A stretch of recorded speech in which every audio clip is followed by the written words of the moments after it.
Bienvenue au podcast Dans le champ, le podcast qui parle des dessous de la télé. Parce que qui dit télé dit assurément tapis rouge, glam, mais aussi tous les métiers qui l'entourent, donc réalisateur, monteur, preneur de son, comédien, mais on pense pas souvent au métier de diffuseur. En fait, parce que nous, sans diffuseur, on ferait un peu du théâtre. Frédéric April, bonjour. Bonjour. Frédéric, un peu cette émission-là, si elle se rend sur les ondes, c'est parce que tu as donné ton feu vert. Regrettes-tu déjà? On va voir. À date, ça semble aller. Mais je dirais que de notre côté, c'est assez rare qu'on va fermer la porte et refuser des projets d'émissions d'emblée. On a une attitude assez ouverte. C'est peut-être particulier aux chaînes locales, par contre. Mais est-ce que c'est rare que vous vous prêtez au jeu? Ça arrive jamais. Ouais, c'est ça. Je fais ça depuis 2012, puis je pense que c'est la première fois que je participe à du contenu. Puis justement, pour le public à la maison, tu fais quoi exactement depuis 2012 chez Ma Communauté TELUS? Chez Ma Communauté TELUS, je m'occupe premièrement, de découvrir des partenaires sur tout notre territoire. Donc, on a 7 zones d'opération. On est présent sur un large territoire qui est rural. On est à Gaspé, on est à Rimouski, on est à Sept-Îles, à Bécomo, à Montmagny, à Sainte-Marie et Saint-Georges. T'en as pas oublié. J'en ai pas oublié. Puis quand je nomme ces villes-là, il faut comprendre que mon Rimouski, il est large. Il est large. Il couvre d'autres municipalités. Est-ce que tu as toujours rêvé d'être diffuseur? Le Frédéric, à 15 ans, là, il voulait être rockstar, joueur de hockey, diffuseur? Non, ça m'était pas venu à l'idée. Moi, je voulais être humoriste. Ah ouais? Oui. J'avais 5 ans, je me souviens. Je vivais dans un petit village. Je montais sur scène. Je chantais une chanson quand le groupe avait fini de jouer. Puis je disais aux gens, applaudissez-moi. J'ai toujours été quelqu'un... Puis attends, tu voulais être humoriste en chantant une chanson? Non, au départ, je savais pas. Okay. Je savais que j'aimais l'attention. Ah ouais. Je savais que j'aimais avoir des caméras sur moi ou des gens qui me regardaient performer. Mais c'est ça. Ça a toujours été, je veux être humoriste. Puis la vie a fait en sorte que le chemin m'a mené jusqu'à ce rôle-là aujourd'hui. Parce que là, on fait des blagues, mais en gros, tout ce qui passe à Ma Communauté TELUS va d'abord et avant tout passer par ton approbation, si je me trompe pas. Ça va passer par mon approbation ou l'approbation de mon collègue. Parce qu'en ce moment, on est une grosse équipe de 2 pour toutes ces régions-là que tu as nommées? Super. Effectivement. L'avantage de ça, c'est peut-être que les ressources vont de l'avantage à la production qu'à l'équipe à l'interne. Mais ça fait aussi en sorte qu'on a vraiment beaucoup de contenu à regarder et à approuver, en plus de la gestion, etc. Fait que finalement, tu es en train de me dire que ta job, c'est un petit peu d'écouter la télé. C'est pas mal d'écouter la même... télé. C'est pas mal d'écouter la télé. Je dirais que par saison, on a à peu près 15-16 émissions qui sont lancées, des émissions originales, des séries d'émissions, comprenant la plupart du temps une dizaine d'épisodes. D'une vingtaine de minutes. D'une vingtaine, quinzaine, 30, ça varie. Je dirais qu'on fait une moyenne de 15-20 minutes, effectivement. Donc, quand la saison commence, on est en mode visionnement. T'es comme le Hugo Dumas de la télé locale. Ouais, c'est ça. T'es écoutes toutes? Oui, je les écoute toutes. Ça t'arrive-tu d'écouter de la télé encore pour le fun? Toi, le Frédéric? Oui, mais peut-être moins que si je ne faisais pas ça. Donc, je regarde des choses assez légères, je dirais. Je regarde du hockey. Ouais. Je regarde... Je consomme beaucoup d'actualités, mais des séries locales, pas tant que ça, parce que j'en consomme déjà beaucoup. Même des films, j'en regarde moins qu'avant. Je pense que oui, c'est peut-être en lien avec... c'est sûr. Ouais. Veux pas, ça te ramène au travail. Qu'est-ce qu'on fait souvent pour décrocher du travail? Il y a comme un... Oui, effectivement. Il y a une impasse. Je finis toujours par finir en avant d'un écran quand même, là, parce que je joue à des jeux vidéo. Ouais. Puis, toi, comment que tu as appris ce métier-là, en fait? Tu sais, on vient de se dire que c'est pas ce que tu voulais faire quand tu étais jeune, tu rêvais d'être humoriste, mais tu sais, par la suite des choses, évidemment, d'expérience en expérience, tu t'es ramassé sur cette chaise-là, mais comment qu'on apprend à être diffuseur? Il n'y a pas d'école de diffuseur. Non. Puis moi, de mon côté, si je peux faire un petit historique, vu que j'ai toujours voulu être humoriste ou comédien, j'ai fait beaucoup de théâtre, beaucoup d'improvisation. J'ai été coach à l'impro aussi. Donc, j'étais habitué d'analyser, mettons, des performances de joueurs ou faire de la mise en scène, ces choses-là. Donc, j'avais déjà un œil peut-être pour le contenu qui était déjà là. Sinon, j'ai travaillé en communication. J'ai fait un cours en communication, en publicité. Donc, ça aussi, ça m'amène un autre élément qui peut jouer dans le bagage pour m'aider à faire mon métier. Mais moi, quand j'ai commencé, on m'a dit, là, il n'y a pas de chaîne. La chaîne doit commencer. Trouve-nous une émission de chasse en Beauce, puis une émission de cuisine. OK. Puis on m'a demandé de trouver du contenu jeunesse. Fait que là, je partais. OK. Puis il fallait trouver des partenaires qui faisaient des émissions. Il n'y avait aucun contact de fait avec personne. Donc, j'ai dû appeler des gens, leur dire « Hey, ça vous dirait pas de déposer un projet d'émission de chasse et pêche? » J'ai appelé un cuisinier qui travaillait pour IGA parce qu'il avait fait des capsules ou je ne sais plus trop. Je l'avais appelé, je lui avais dit, ça te dirait-tu de faire une émission de cuisine pour une chaîne locale? Donc, ça a commencé comme ça. Mais à un certain moment, j'ai senti que il me manquait des connaissances. Il fallait que j'aie plus de connaissances. Donc, je me suis tourné à l'époque vers l'INIS en 2012-2013. Puis, ils m'ont envoyé un formateur. C'était quelqu'un qui avait de l'expérience beaucoup en télé. Puis, on a passé une semaine complète à regarder ce qu'on avait, ce qu'on voulait faire. Puis, je pense que ça m'a vraiment... ça a été une rampe de lancement là, pour vraiment faire le travail comme je pensais qu'il devait être. Puis aussi, on commençait à lancer une chaîne linéaire. Donc, c'est ça. Grâce à cette formation-là, ça m'a permis de bien débuter. Mais non, effectivement, j'ai pas de formation en diffusion. Je pense pas qu'il y en a non plus. Je pense pas. Mais il y a peut-être des métiers plus connexes que ceux que j'ai faits. Parce que là, tu parles de lancer une chaîne linéaire. Ouais. Pour le commun des mortels qui pense que tu parles d'une ligne droite, c'est quoi une chaîne linéaire? En fait, nous, notre licence, c'est une licence de vidéo sur demande. Donc, inspiré un peu parce qu'il y a aussi la chaîne locale de TELUS dans l'Ouest qui a été un peu notre modèle au départ. Okay. Donc, de notre côté, on avait une licence aussi de vidéo sur demande. Donc, tous les contenus étaient prévus pour la diffusion en vidéo sur demande et non sur une chaîne linéaire. Mais nous, on avait le hockey qu'on diffusait sur la chaîne. Donc, vu qu'on avait déjà cette plateforme-là, on en a profité pour donner de la visibilité à tous les contenus que les gens produisaient dans les régions sur la chaîne linéaire. Puis maintenant, je dirais que c'est peut-être l'endroit où les gens regardent plus les émissions. Parce que par chaîne linéaire versus vidéo sur demande, vidéo sur demande, c'est que c'est déjà enregistré, tu cliques dessus pour l'écouter, alors que chaîne linéaire, il y a une heure de diffusion. Exactement. Avec... OK. Puis je dirais que les gens... Il n'y avait pas d'horaire? Non. Il n'y avait pas de programmation? Non, au début, on avait nos 2 émissions. Là, que tu es allé chercher. C'est ça. Et tranquillement... En faisant le tour du bottin. Oui, ça ressemblait vraiment à ça. Il y avait Google déjà à l'époque, mais c'est ça. C'était difficile de trouver des gens. Mais tranquillement, en ayant cette optique-là, en se disant on veut remplir une chaîne linéaire, on a fini par avoir suffisamment de contenu pour... Bon, je ne dirais pas qu'on a autant de contenu que des grandes chaînes avec des gros budgets, mais je pense qu'on arrive à offrir une programmation vraiment intéressante avec un peu moins de contenu, c'est vrai, mais je pense qu'il se fait vraiment des contenus de qualité avec des moyens qui sont... Tout sur place, finalement. Oui, tout dans nos régions par des créateurs locaux. Ouais. David, réalisateur de l'émission Dans le champ, j'aurais une question. Est-ce qu'il y a des compagnies, tu penses, qui se sont créées parce que vous vous êtes mis à chercher du contenu? En fait, je pense pas qu'on ait fait en sorte qu'une compagnie existe. On a donné un coup de pouce, ça c'est sûr. On a donné un coup de pouce à des compagnies qui...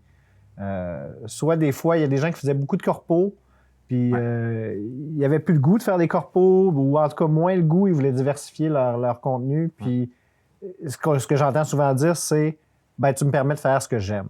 la chaîne, ma communauté me permet de faire ce que j'aime. Fait que Ouais, je continue un peu de corpo, mais je fais des choses qui me passionnent aussi. Parce que par produit corpo, ce qu'on veut dire, c'est de la pub pour des entreprises, du corporatif. C'est sûr que faire des émissions de télé, ça change. Oui.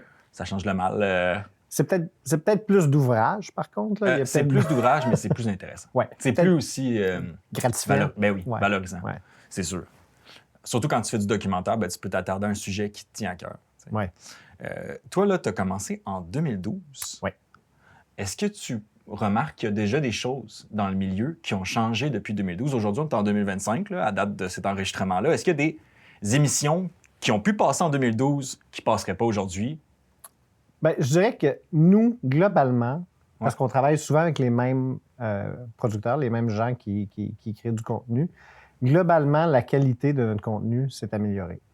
Je dirais aussi qu'au niveau du rythme, au début, puis je pense que c'était vrai partout, là, c'était plus lent. Mais là, au moment donné, quand tu fais compétition à tous les contenus qui existent, au Netflix de ce monde, ou quand on écoute un épisode d'une série sur Netflix, là, c'est sans arrêt. Il n'y a pas de pause. Fait que quand on compétitionne avec ce type de contenu-là, il faut s'assurer qu'on fait des contenus qui ont du rythme. Les gens sont plus habitués de vraiment prendre le temps d'aller dans une entrevue de fond, puis de passer plusieurs minutes en entrevue. Donc, il faut toujours essayer d'augmenter le rythme. Il y a ça. C'est sûr qu'il y a des sujets probablement qui peuvent être abordés, mais d'une différente façon. Mais étant donné qu'on est un diffuseur communautaire, un diffuseur local, c'est pas quelque chose que j'ai pu observer tant que ça, parce qu'on avait déjà un peu ce filtre-là. Donc, non, ça... Le rythme, tu as remarqué qu'il a changé? Oui. Ouais. Oui. Ben, ça me surprend pas. En fait, j'écoutais des conférences par les diffuseurs de Netflix qui parlaient de leur plateforme, puis expliquaient que tout produit sur Netflix, donc toute émission, est prévu comme une émission de second écran. Donc, ils prennent pour acquis que les gens à la maison, ils regardent leur cellulaire en même temps. Donc, toute émission doit être rapide, mais aussi tellement facile à se replacer. Tu n'as pas besoin. Tu manques quelque chose, c'est pas grave. Tout va être expliqué. Ils vont te le répéter. Oui, c'est tellement évident que même si c'est une deuxième écoute d'un deuxième écran, tu es capable de suivre le fil. Je me demandais si c'était le genre de... Parce que quand j'ai su ça, moi, j'étais fasciné parce que c'est énormément de sous qui vont dans la production de quelque chose. Puis en plus, à ce moment-là, ils se disent pas on va aller capter l'intérêt du public à fond, on veut changer leur vision du monde, leur faire vivre on se place sachant qu'on va être probablement un deuxième écran parce que tout le monde est déjà sur leur cellulaire.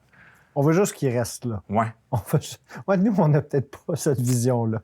Je pense que notre contenu, si tu fais autre chose en même temps, ça dépend des émissions, mais je dirais globalement, tu dois être attentif un minimum. Parce que c'est ça, généralement en 2012, c'était davantage des shows de chaises, comme on dit. Dans le milieu, les shows de chaises ou shows de tête parlante, c'est souvent des entrevues télévisées qui a des caméras qui coupent, mais il n'y a pas de plan de coupe, il n'y a pas d'images ou d'entrevues filmées sur le terrain, sur place. C'était généralement, j'imagine, plus... ou c'est même... Non, même au départ, on n'était pas trop dans le Okay. show de chaise. On n'en a pas fait tant que ça. On se démarquait d'ailleurs de toutes les autres chaînes locales parce que nous, notre modèle est différent des autres chaînes locales connues, de d'autres fournisseurs, où eux ont leur studio, ont leur équipement, ils font souvent des bulletins de nouvelles, ces choses-là. Nous, on était moins dans l'actualité, moins dans le bulletin de nouvelles, puis c'est pas nous qui avons le matériel. Nous, on fait affaire avec des partenaires locaux qui déjà ont de l'équipement ou puis qui sont en mesure de faire des tournages. Parce que si je me trompe pas, il y a deux façons de faire des productions pour ma communauté TELUS, non? Il y a d'abord les boîtes de production qui vous proposent un concept, une émission de télé, mais il n'y a pas aussi vous qui... vous n'arrivez pas parfois avec des commandes?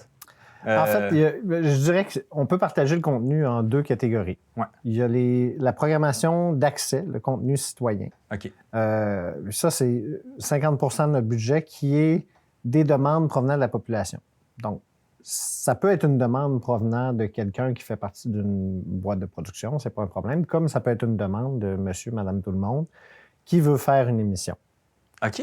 Donc, à ce moment-là, quand quelqu'un soumet un projet, ben, nous, on l'évalue, on discute avec la personne, puis après ça, ben, si on s'entend sur tout, on va de l'avant. Puis l'autre partie, l'autre 50 c'est du contenu qui est on appelle ça du non-accès. Donc, la programmation, on dit plus interne.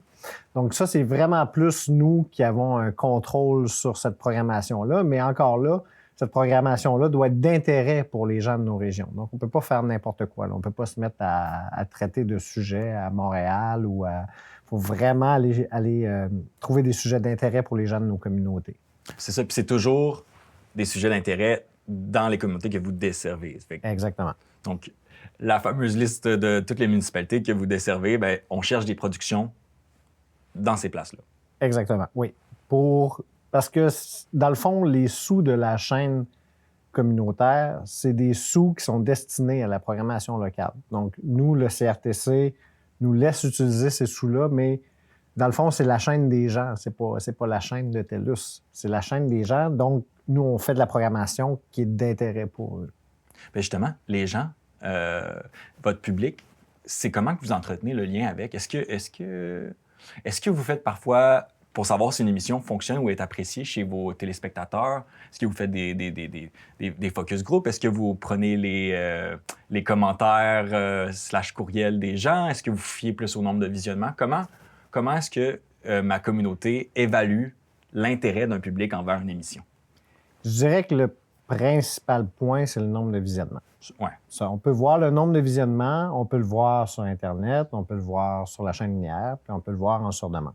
OK. L'autre point qui m'a permis de voir quel impact avait la chaîne, c'est de discuter avec les partenaires, discuter avec les producteurs locaux, qui me disent « Hey, ça fait combien de fois je me fais parler de cette émission-là? » Ou un animateur qui se fait reconnaître à l'épicerie puis qui se fait dire « Hey, c'est toi qui anime telle émission. » Fait qu'on voit vraiment, moi je sens vraiment l'impact que je pense des fois être un peu sous-estimé. Parce que juste regarder les visionnements, ça ne nous donne pas une idée de comment ça a un impact dans la communauté. Non. Puis de toute façon, les visionnements, le nombre de visionnements, il va être affiché sur Internet, finalement. Exact. Votre public, là, est-ce que vous avez des échanges avec parfois? Sinon, est-ce que tu as déjà reçu des plaintes improbables sur une émission? Quelqu'un qui te dit « ça n'a pas de bon sens, retirez ça des ondes! » Pas tellement. Non? Pour vrai, depuis 2012, des vraies plaintes là, sur nos contenus, pas tant que ça. J'ai peut-être eu un courriel une fois, mais tu vois, même tu me poses la question, puis j'ai de la difficulté à trouver un exemple.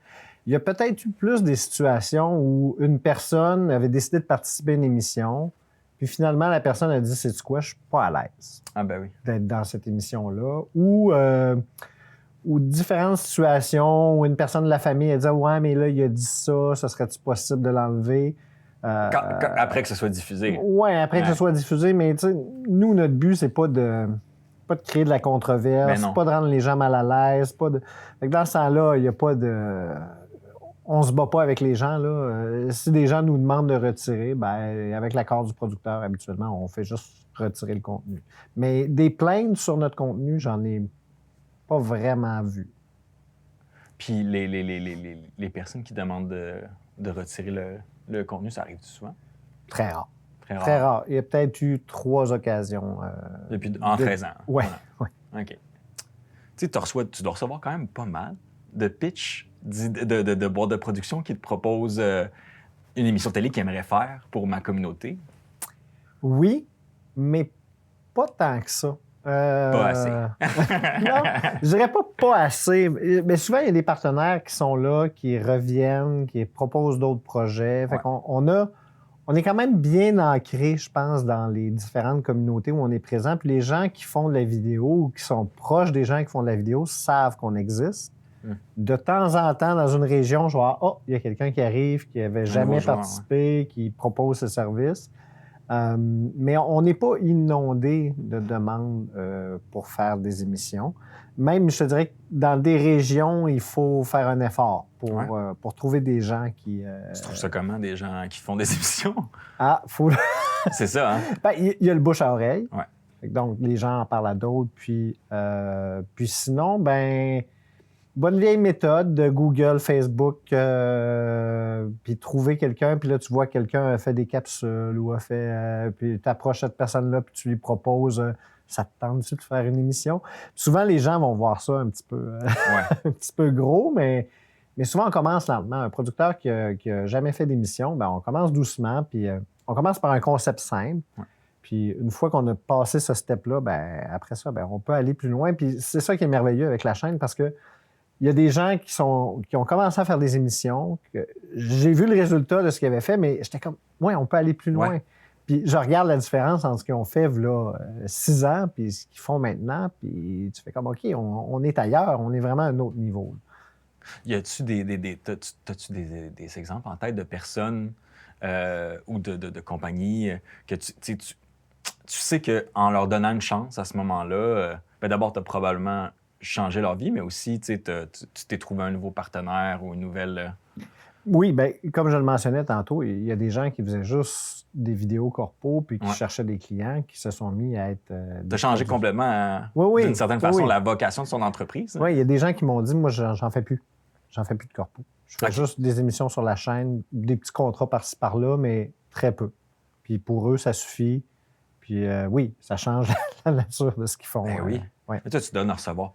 Tu dois quand même, tu sais, même si tu mentionnes qu'il pourrait toujours en avoir plus de partenaires, il doit quand même avoir plusieurs idées de pitch qui passent par ton bureau.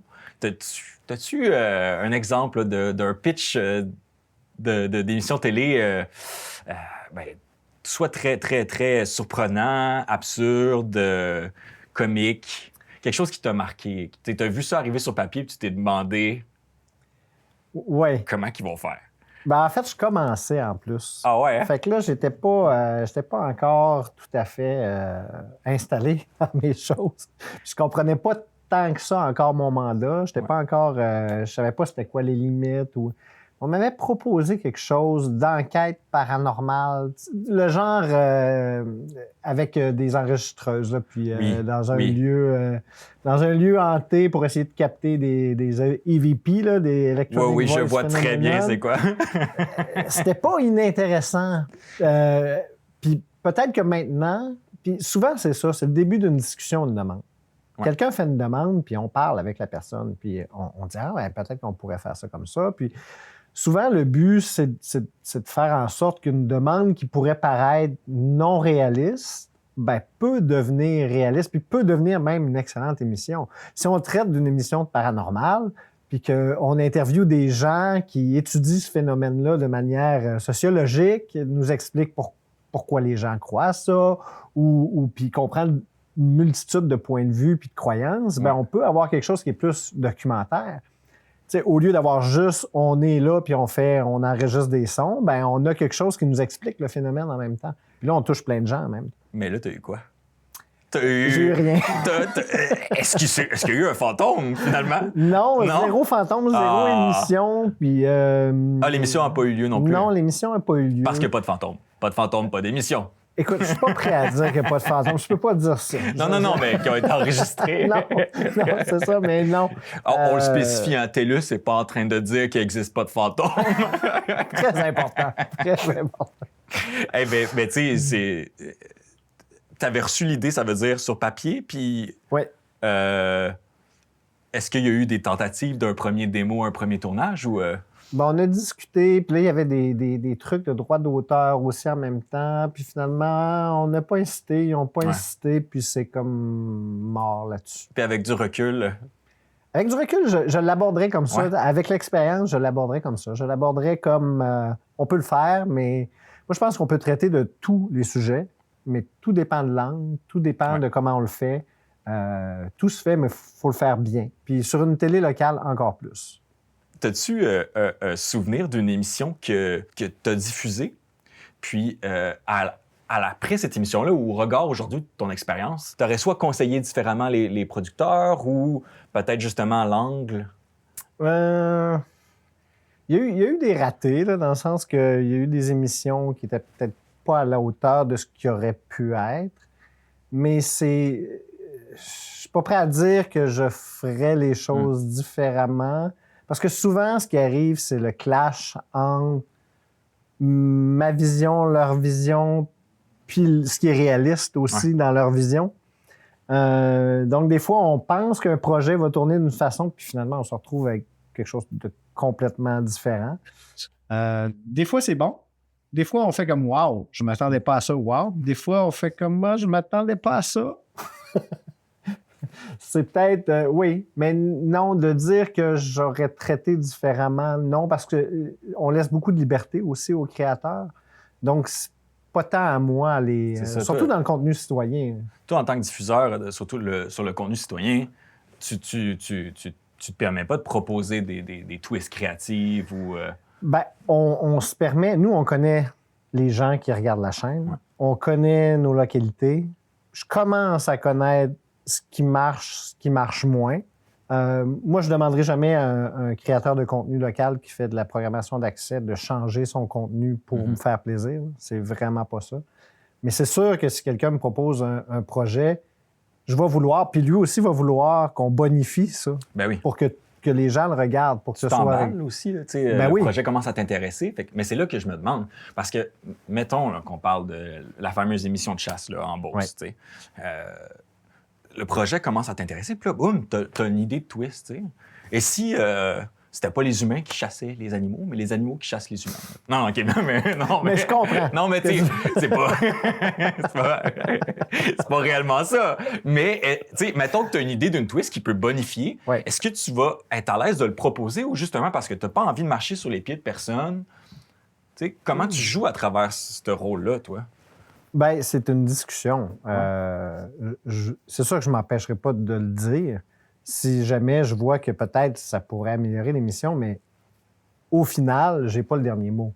Au final, moi, je vais proposer, puis la personne va prendre ce qu'elle veut. Moi, tout ce que je veux donner, c'est mon expertise, ce que je sais de la chaîne, ce que je sais qui peut marcher, ce que je sais qui marche moins.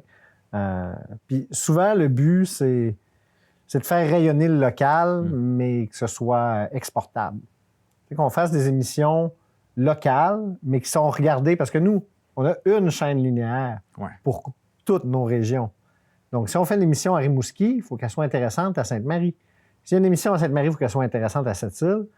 Donc, il faut que le contenu local qu'on fait rayonner la région, mais là-bas, ça soit intéressant aussi. Oui, c'est ça. Tu veux pas non plus t'encarcaner à... Mettons, tu produis une émission à Rimouski puis parler de choses qui est tellement juste pour les personnes de Rimouski, beaucoup trop précis que... on peut parler de ces choses-là, sinon, tu sais. Mais il faut avoir une vision plus large. On peut parler de quelque chose de local, s'en servir comme exemple pour une situation qui touche tout le monde. Mais je pense que c'est la meilleure façon de faire du local parce que ce local-là rayonne puis est visionné. Si on fait du local, faire du local regardé par 10 personnes, on fait rien du tout. Mais si on fait du local qui est écouté par tout le monde, là, oui, là, les gens découvrent la région. Là, le contenu a une valeur. Puis, en 2025, là, c'est quoi les principaux défis auxquels font face ma communauté TELUS? En tant que diffuseur local, considérant, comme on s'est parlé, la pluralité d'offres, on n'a jamais été autant bombardé de contenu audiovisuel. Les gens, aujourd'hui, ils regardent leur cellulaire, même aux toilettes, il y a toujours des vidéos, il y a toujours quelque chose. Bien, je dirais qu'il ne faut pas perdre notre esprit. Faut pas se mettre à faire du contenu juste pour compétitionner avec des grands réseaux, juste pour compétitionner avec Netflix. Il ne faut pas oublier notre mission.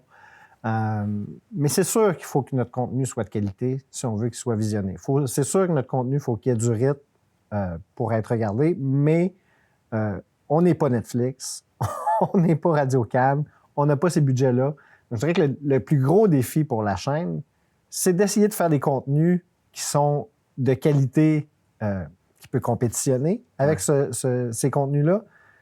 Mais c'est ça, sans perdre notre esprit avec des budgets plus restreints, beaucoup plus restreints. Comment tu fais, toi, pour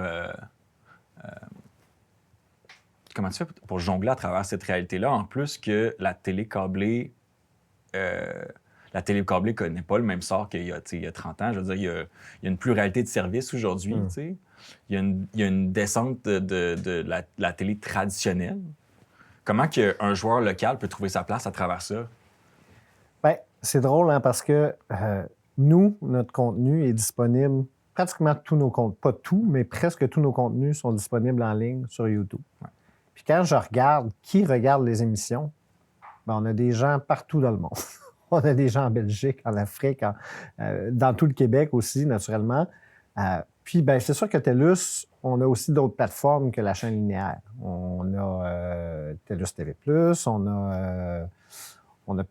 ben, justement, on le fait par YouTube, on a la vidéo sur demande. Donc, on essaie quand même d'aller joindre ces gens-là qui vont consommer moins la télé traditionnelle. Mais on a peut-être l'avantage dans nos régions de vivre un peu moins cet effet-là ce qu'on appelle le cord cutting, là, que les gens coupent la télé. Parce que nous, notre public est quand même fidèle. Je veux dire, les gens continuent de regarder la télé sur notre territoire, plus qu'ailleurs, je pense. Puis toi qui regardes ça, cette descente-là de l'abonnement au câble, mais aussi, finalement, la façon dont les services de streaming qui se présentaient il y a à peine 10 ans comme une alternative et qui, finalement, proposent toutes des offres que, au bout du compte, si tu t'abonnes à tout, ça redevient l'équivalent d'un abonnement au câble. Puis en plus, moi, j'ai appris par le fait même, par la suite, en écoutant des conférences, que ces compagnies-là étaient extrêmement déficitaires les premières années. C'était voulu.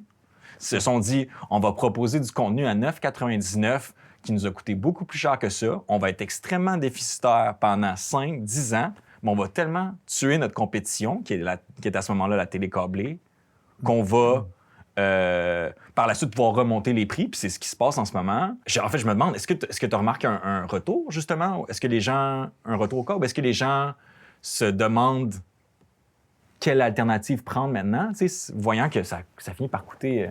Mais je pense que les deux deviennent un peu complémentaires. Quand la télé est sortie, la radio était supposée mourir. Hein, mais la radio est encore là. Moi, je pense que la télé traditionnelle risque de continuer d'exister. Pas regarder de la même façon, beaucoup plus de sur demande, à volonté. Mais il va rester, je pense, quand même une place pour les chaînes linéaires traditionnelles. Mais c'est sûr que l'audience va diminuer de plus en plus parce que c'est plus une génération plus âgée que cette habitude-là du rendez-vous à la télé. Donc, les jeunes sont plus nouveaux médias, mais en tout cas, c'est peut-être un vœu pieux, mais je pense que la télé traditionnelle peut continuer de vivre là-dedans. Moi aussi, je l'ai entendu. La radio devait mourir à la naissance de la télévision, puis... Elle est encore là. Elle est encore là. C'est encore super écouté. C'est comme les livres électroniques. Oui. Hein, il reste des livres. Il reste des livres. J'en ai vu 2 ou 3. Là. Ah ouais. Parce que je me questionnais de quel œil tu voyais le futur de la télévision au Québec. C'est une excellente... Tu es quand même un joueur actif. Oui. C'est ton quotidien. Oui. Là, c'est complètement bouleversé dans les dernières années. En plus, là, il y a l'intelligence artificielle qui s'apprête à faire sa rentrée. Bien, ça, c'est un outil qui peut être bien utilisé. Ouais. Il peut servir. Oui. Je pense que même moi, dans mon travail, il me sert tous les jours. Dans la création de contenu, je pense que ça peut servir, mais il faut... je pense qu'il y a un souci de transparence. Donc, il faut le dire quand on fait appel à l'AI, pas faire comme si c'était des plans. Mais tu sais, j'entends toutes sortes de choses qui font que, justement, les producteurs qui utilisent l'intelligence artificielle ont moins besoin de travailler sur certains éléments. Des fils de son qu'il n'y avait pas avant, que ça demandait des heures de travail qu'ils font juste mettre dans la machine, le fil de son est fait. Des plans qui sont allongés de 2 secondes par extrapolation de l'intelligence artificielle. Bien, ça, nécessairement, ça réduit un peu les coûts de production. Ça peut être avantageux, mais c'est ça. Il faut faire attention avec l'intelligence artificielle puis être transparent dans l'utilisation, je pense. Je me demande si sur un... Là, c'est beaucoup plus grand et philosophique, là, mais on n'assiste pas un peu à un effritement du tissu social québécois, genre la télé, les rendez-vous culturels à la télévision, c'était un peu une façon de lier tout le monde. Là, clairement, on n'a plus cette espèce de perron de l'Église, là, qui était, on avait quoi, 3 chaînes, là, Radio-Canada, TVA, puis TQS. Ouais. On vivait tous dans la même réalité. Là. Il semble qu'on vit tous dans des réalités qui sont différentes. Mais je pense que les chaînes locales, comme ma communauté, ben, je pense que ça permet de retrouver un peu ça. Parce qu'il y a beaucoup de diffuseurs qui se sont éloignés des régions, qui ont délaissé leurs stations locales, qui ont un peu montréalisé leur truc. Puis moi, ce que j'entends souvent dire, c'est une chance que vous êtes là. Ben oui. Parce qu'il y a un vide à combler. Puis je pense qu'on vient combler, peut-être pas de la même manière, peut-être pas avec des bulletins de nouvelles quotidiens, mais d'une autre manière, on vient montrer les gens d'ici, on vient montrer ce qu'on fait de bon, ce qu'on fait de beau ici. Puis je pense que c'est important qu'il y ait ça. Je pense que dans le futur, en tout cas pour la chaîne locale, je pense que l'avenir, c'est justement de remplir ce vide-là qui existe. Les gens veulent se reconnaître à la télé. Oui, exactement. Merci, Fred. Ça m'a fait plaisir. Oups. Ça valait-tu que je me penche ou pas? C'est bon. C'est surtout le mouvement de Ah, cette chaise. OK.